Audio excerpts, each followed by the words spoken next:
Whoa, welcome to the Brian Thomas podcast with the special effects by Renzo. There we go. Hi, Cassidy Noblett. There was a big jet that just flew overhead, it sounded like. Right? From New York to LA. So you are in LA. You just got back from a big job we're not going to talk about, but thank you for coming on and doing my first, well, we've done other podcasts, but this is the first kind of chill podcast. We're going to call this the Chill Podcast. All right. Welcome to the Chill Podcast. Everybody just be chill. Don't keep it chill. I'm not trying to overproduce this with glam lighting and stuff like that. So even though I had to clean up the studio just a little bit. What are you, is there a tree behind you? I mean, yeah, what it's is like that? the forest. You know, I live in the forest. So I always feel much more comfortable when I have nature whispering in my ears. So.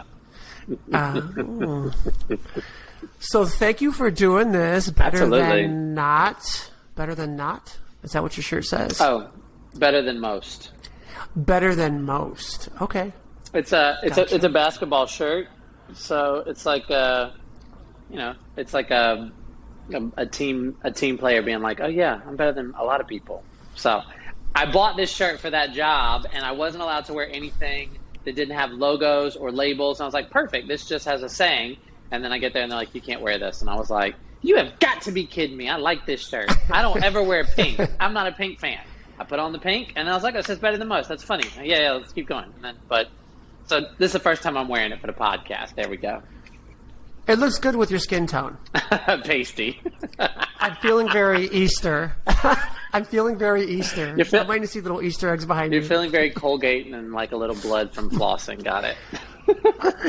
No, I'm feeling very sweaty balls with this mic in front of me. Sweaty balls. It's the best SNL episode Oh my ever. God. And when they did the cat one too, that's really good. I don't know the cat one. It's a kitten one. That's good. Okay. All right, let's get into this. Let's get into our first topic. Okay. Which is mindset. Mindset. I had a couple things happen over the last few months during my transition here at the business, and it really was like on my mind a lot. So I thought, who better to talk to than Mr. Cassidy Noblett? Because back in the day, I remember you really inspired me, even though you're much younger than me, on ways to be as far as developing your brand and who you are. And I'm from the generation of market it, and push it out. And you've never been about that. You've always been about the art.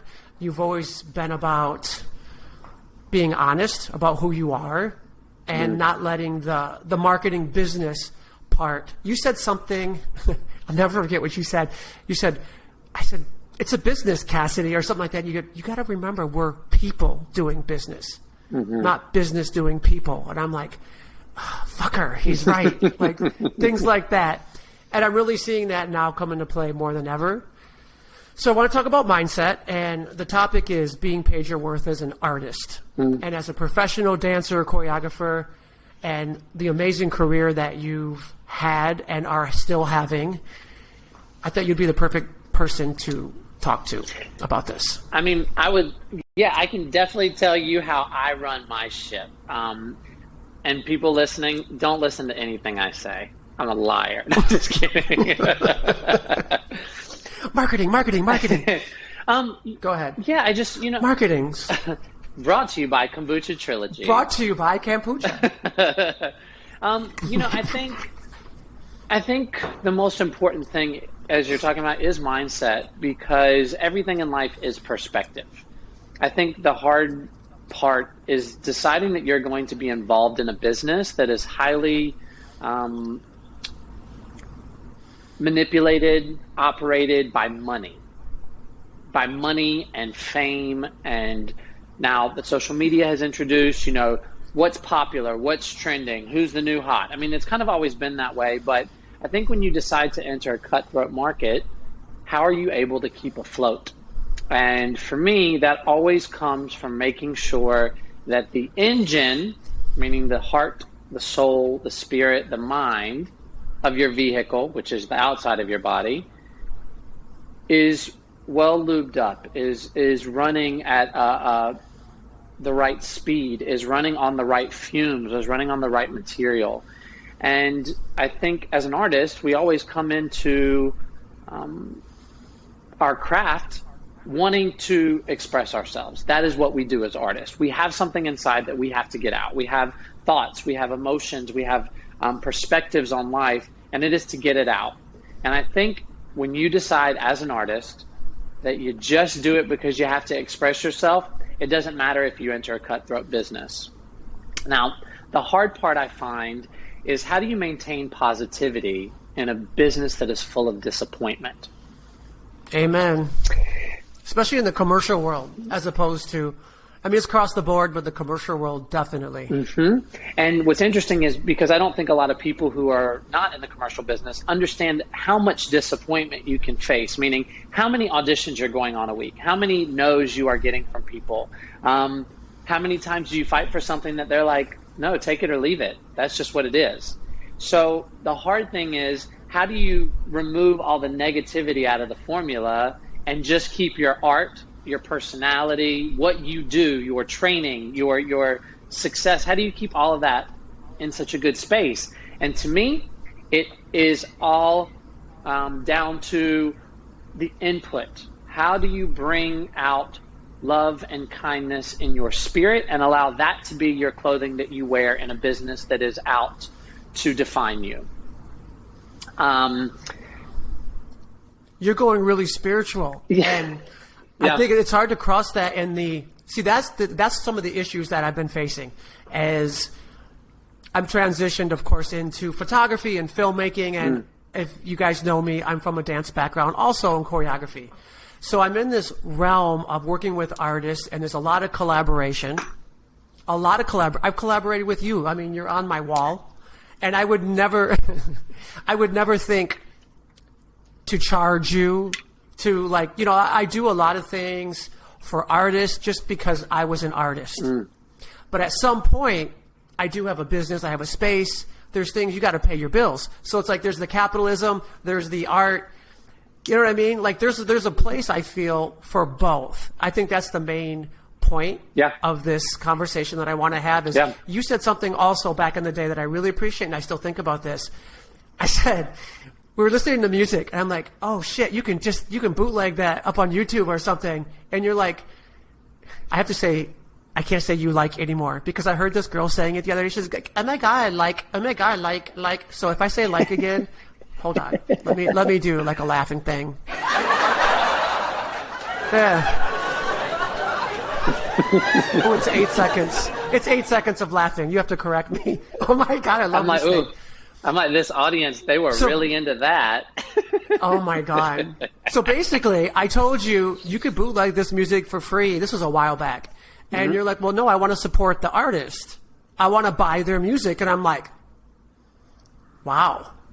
That's pretty noble, especially at your age. You're much younger than me. I should be the one saying that. But, you know, everybody's like, yeah, you can do this. And I'm like, oh, shit, that's a great mix. I can just download that shit. But then I thought about it, and I'm like, dancers are wondering why they're not getting paid. Like, we used to get paid in my day because I was dancing in the 90s, and there was a budget. There was no internet to rip shit. So the record labels made a lot of money. They controlled everything, unfortunately, but they had money. They paid dancers much better. When I was touring with Michael, I remember we were getting $2,500 a week plus our own rooms, and everything was 5-star. I mean, it was Michael Jackson, but it was like, do you get that today in today's world? Is that even there? Because this ripping internet thing, but long story short, you support art, and I think the karmic lesson there is art is supporting you because you've lived your life that way. I've seen your career go so many different ways. I mean, you danced with Gaga, Beyonce, Katy Perry. I mean, who haven't you worked with? And you're doing so well, and you've always stuck to your cores, which I think is really, really, really noble. And I look up to that.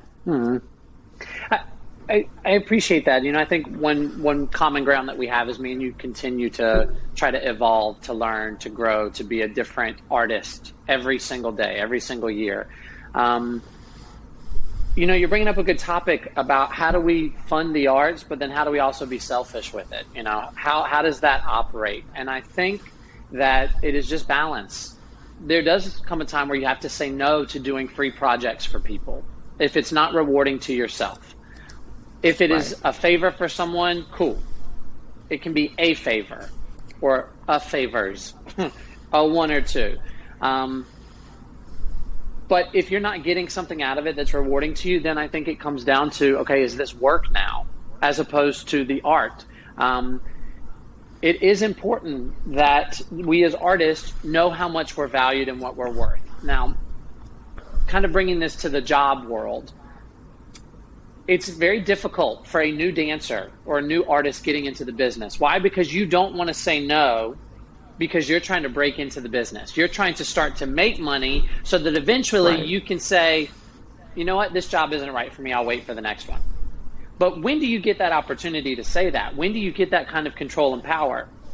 Well, you can have it from the beginning, but that also then could stunt your opportunity of getting in the door, right? So I've always found the hardest thing for me is sometimes biting the bullet so that I can eventually make changes in the business, right? I've made sure that I've worked with a lot of people and done as many possible jobs as I can do and stay current in this business for, what are we, between 16 and 20 years, and making sure that I can do that so that I have a name for myself that I can start to say, hey, these are things that need to change. I've worked in the business this long. This isn't okay anymore. Blah, blah, blah, blah, blah. But I think it also comes being able to exercise that muscle while you're on the journey and not just waiting till you get to a certain spot. I mean, me and you've known me very well, and there's a few jobs that I gave up that were dream jobs for me because the money wasn't right, because we were getting taken advantage of while being a part of something. You did, absolutely. And the thing that I found with that is being honest and standing up for people, not a hard thing. Being honest, standing up for people when it is your dream job on the line and standing there on your own, that is a difficult thing. But it is a muscle that has to be practiced. So the mindset going into it is when you decide to enter a business that is not just self-driven, meaning like I'm not an artist in New York just doing my own artwork and gallery exhibits and blah, blah, blah. Cool. I am entering into a business that is fueled as a community, meaning every job that I do, every way that I act is not just a reflection on myself, but it's a reflection on the people who are there and the people who have come before me and the people who are coming after me. So I've decided to enter into a business that is built on a community. Now, every decision I make monetarily or wages or rights or whatever that is going to have an effect on the people that I'm currently with and the people who are coming up next. So I have to remember that the choices that I make are respectful and are thinking about what is going to better our future. Because you brought up a good people see you as difficult, correct? And people see that as being difficult. When you're the one to stand up for people, yes, you're the one being difficult, or you're being bitchy, or you're that one guy that's got to have everything your way. And I'm like, you're like, hold on.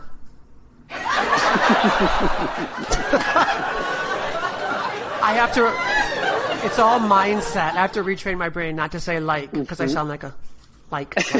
So, where were we? My ADHD's kicking in. You were just saying that some people you will don't call want you to a be diva. that one. Right. Yeah. Like I remember when I was on tour and all of a sudden it was a really high budget tour. There was only 5 dancers. I'm not going to name the artist. It wasn't Michael, of course, but they wanted us to share rooms with like 2 other dancers. And I'm like, huh? Yeah. Meanwhile, everything else is bougie except for the dancers always get shit. And I was always the one to complain about that or call my agent or do something to try to fix that. And then you're taking a chance of not being hired again because you're fighting for everyone's right. And do you think the dancers have your back as well? Is there that sense of community in the art world, or it feels pretty selfish sometimes, especially now with the internet and Instagram and this and that? It just seems very segregated. I think it's a bit of both. I think it really determines on, one, what is your crew like, who you're dancing with? Are these veterans? Are these people who've been in the business and understand what you go through and are fighting for a better future? Or are these newbies? Are these people who have just gotten into the business and they're not about to rock the water because this job is important for them? Or are you also in a crew of people that may be foreign and are here on visas who need that job in order to make their money, in order to provide certification that they are in demand as a dancer in this industry. That is part of their visa. So yes, there are both. The problem is, as you see when it comes down to the wire, that people will fall and fail and pull back. That is a hard one. And what I encourage or offer to people is really look at what you're asking for. Are you asking for luxury, or are you asking for what you're worth? Because I think there's a difference in being like, hey, well, I don't really want medium rare steak, but I want medium well steak when you make it. Okay. What I would like is a gym membership. Why? Because I'm on tour dancing, so I need to have a gym every day. Yeah, I need to have access to that. Great, cool. We're getting on, we're doing this job and you're going to give us after show food. Pizza. No, not okay. That's not being disrespectful. What that is saying is, hey, I also have to keep my body in shape. So eating bad, not really an option. Do you know what I mean? Cool, I get to a hotel room. Ooh, a queen. Can I actually have a king? It's learning to understand what you're asking for and really finding where that falls in a category of like necessity, or does it fall into like, I've gotten too big for my britches? And there really is no right or wrong, but I find that my mindset, I am empowered when I am standing up for things that one, that elevate my craft, two, keep me safe, three, allow me to do my job the best that I possibly can, and four, is respectful of what I've been through in my life to get here. You know what I mean? There was a time I got asked to do a Vegas show, and they were saying you had to share rooms. And I was like, that's not okay for me. And the reason is because I was currently in a relationship. That means they may be coming out to see me, and I'm a grown man. I don't want to share a room for 2 or 3 months when the hotel has unlimited rooms and the show is there. And I had to just give up that job from the beginning. So that was Was it Britney Spears? It was Backstreet Was Boys. it Celine Dion? It was Backstreet. All right. Oh yeah, I remember that. I get it. There's like a happy medium. Mm-hmm. Don't you think like being paid kind of, even for new people, if we set that, like it's been this collaborative thing forever. I mean, when I was starting, of course you need the credits. You can't get an agent if you don't have a resume. But how do you get a resume if you don't do something for free? Because people won't hire you because you haven't done anything. You have no resume and you can't. So it's like so backwards. But I get it. It's not just about the best dancer or the best photographer, the best artist. Like, okay, I do a lot of photography and a lot of people hit me up on Instagram. Would you like to collaborate? So basically what they're saying is, would you like to do free pictures of me so I can put them up on my Instagram? Now, there's a lot of beautiful people out there, and all these models are setting themselves up for.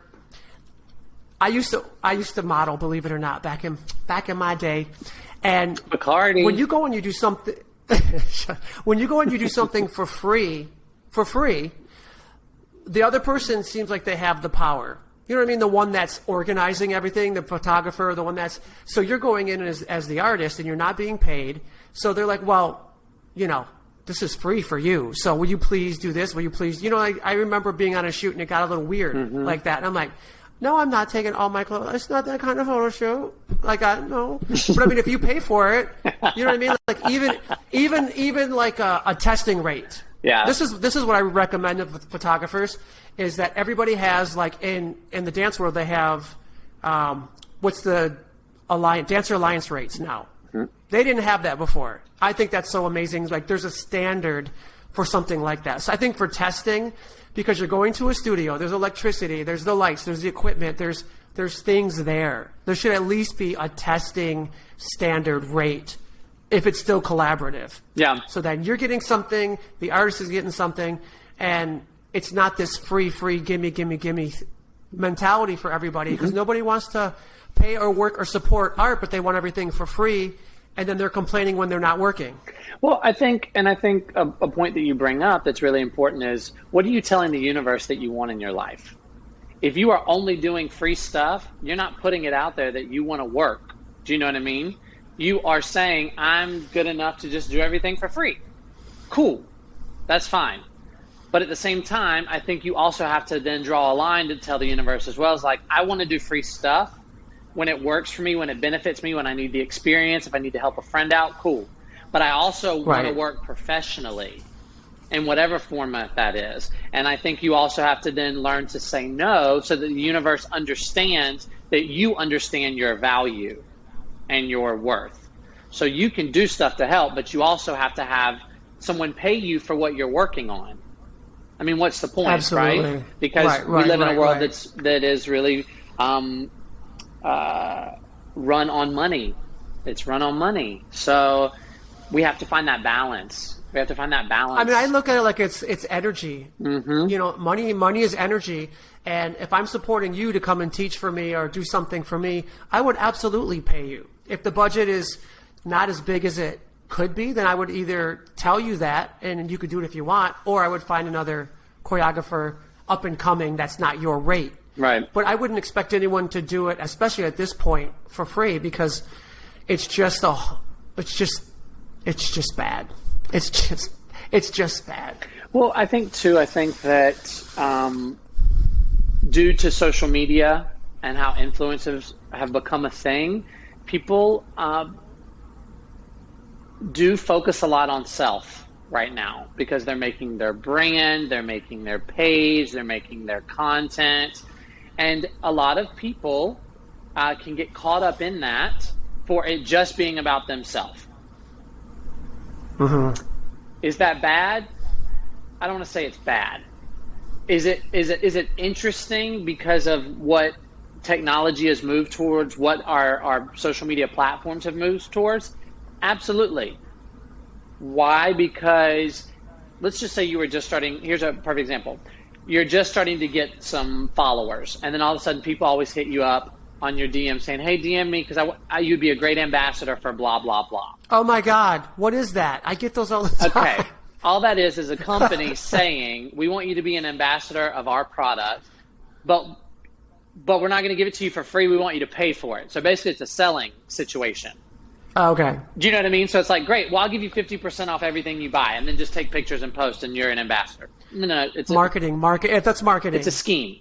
But within that is how people are operating, though, is like, oh, well, you give me this and then I can do this with it. So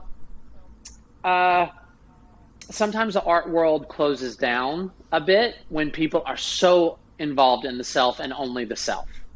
But I also think that if you're not creating something new all the time, if you're not bringing in new energy, then at some point, if you're not working on that evolution, your product becomes stagnant. Do you know what I mean? Yes. Did you have a gimmick that people were focusing on? So right. I noticed since evolution. Since the COVID and all this crazy stuff happened, and I started the Poetic Truth series, mm-hmm. I really stepped back and it was a completely collaborative thing where I worked with artists that come and just tell their story.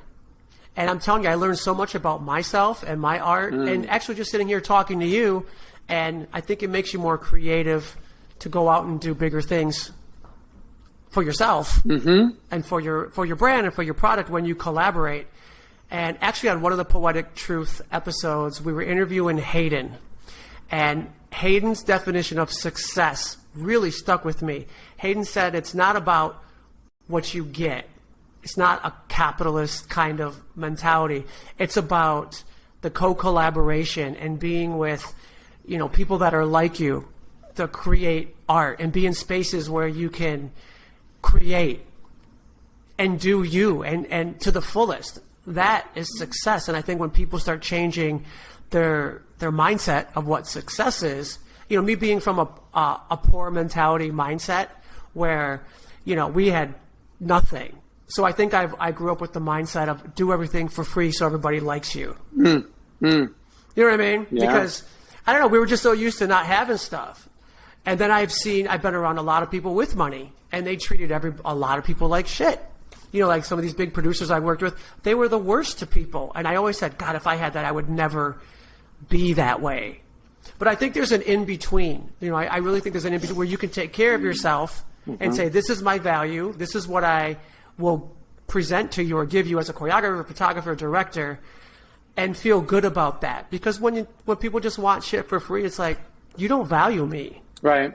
Do you think you think I didn't go to school? You think I didn't put my time in to be this artist that I am Is it really just about you getting what you want from me? Well, let me shake this and throw it on your head for a second, because this was something I was actually thinking about today. Shake it, girl. Let me get my kombucha. Not your kombucha. Oh, and then my light just cut off. Hold on. It's just decide. Did it get hot? It might have gotten hot. Hold on. It sure did. It got hot. It'll come back on in a second, folks. Sorry. Ooh, I like the mood lighting. It's more real. It's more you. It's more your brand. So what I was going to say, it actually is, you're right. So what I was going to say is this, though. We allow people to treat us the way we allow them to treat us. So within what you were just saying, we will not be taken advantage of in that way if we have a voice, if we have self-respect, if we have self-love, if we understand what we are bringing to a project, if we understand what we are bringing to this career, what we are bringing to another person's energy. So there has to come a time, what is the mindset, is don't let someone treat you differently than you will allow someone to treat you.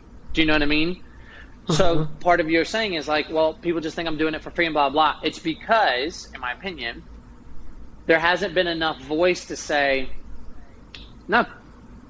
Like, I'd love to collaborate when we have an idea that works together, but I also, like you say, I run a business. So people are going to act like that. Why? Because there's a little bit more self-value, but they go out on a whim saying, well, I know what I can bring to this project, so of course they'd want to work with me. Okay. But you also could say, I know what I'm bringing. I know that I was the one that was sought out, so you need me as well.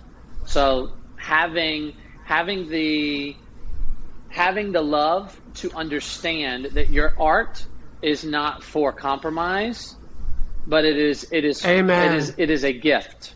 And if you decide to make it a monetary gift situation, great. But I also think as an artist too, we can't forget that what is the first three letters of being an artist? Art. There's no art in money. It doesn't have that.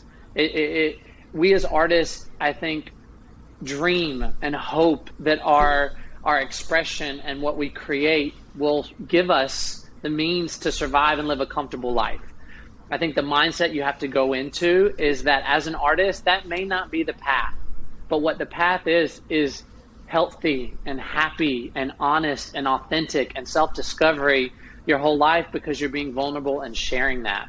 And I think as long as you are continuing to grow as an individual, you are working on what you want to put out into this world and leave here on this world, that the success will come. And that will come with money. That will come with whatever other things that you desire. But I think we have to remember as artists, it's not about the money. That's not why art was created. It's great if we can turn art into a monetary value. Absolutely. But if that's where we're operating from, it can sometimes poison the flow of creativity, because now the flow of creativity is dependent on another factor, not creating the flow and then allowing that to be distributed to a monetary factor, but we're putting money as the filter that the art is flowing through, and those two things don't go together. They don't go together. The money has to come second, or the money has to come first, and then the art can flow because of what money was put in. But just as artists, it's not about the money. It can't be about the money. What it has to be about is authenticity, courage, bravery, vulnerability, rawness, relatability, all of those things, and then let the other stuff fall in place because you created something that is worth it. Amen. I'm so glad you came up and talked to me today. Oh my God, me too. Hold on. You and your ring light. Oh my God, it's terrible, right? I think it's because I have a ghetto, she's still trying. It's okay. She's not coming home. It's okay. No, so listen, these are short little takes. Yeah. This is my first one. So I couldn't think of anyone better to have but you. I think mindset is so important. You've been consistent since I've known you at 19 years old to now being in your 30s.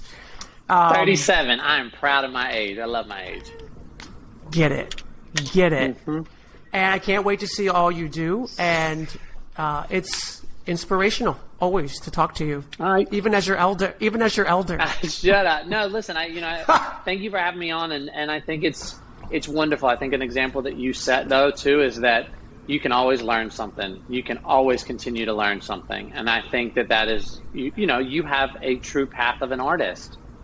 You follow your instincts, and you follow the natural progression of what things interest you, and then you dive into that. That is listening to the universe. So no, here I am in my studio. You're doing great. But I have that business mentality too of think and grow rich and mindset, and sometimes that does get conflated because a lot of people in the business world, it is about bottom line and money.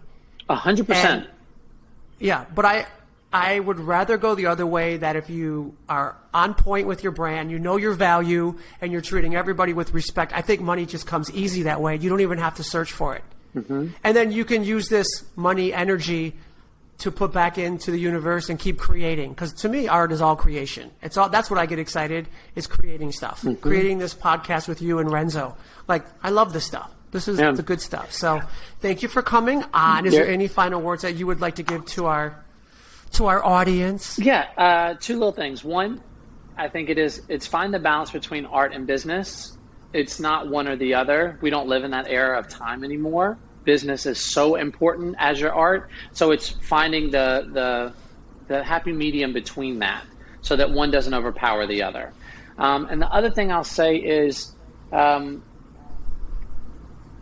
you can never learn enough about yourself, and you can never learn enough about the world. So continue to be curious about people, about life, about your work, and eventually become obsessed with it. Become obsessed with how well you are doing on your own journey, and bring love to that, because it has the ability to leave a lasting imprint on this planet. Become obsessed with what you do and love it, because the rest of the world will believe in it. Kind of like your hairstyle right now. It's just perfect. I mean, do you like it? It's very Backstreet Boys. Get out of here. It's very equity eligible. It's like soap opera hair. It's like Wilhelmina's hair show. It's kind of like Elvis meets Ricky Martin. Oh my God! No, it doesn't. Come on, it's a little Colin Farrell mixed with a little David Beckham, Ryan Gosling, Wilhelmina free hair show. Okay, with no light. All right, I love you, Boo, and thanks for coming on. I love you too. And just peace out, and I'll talk to you soon.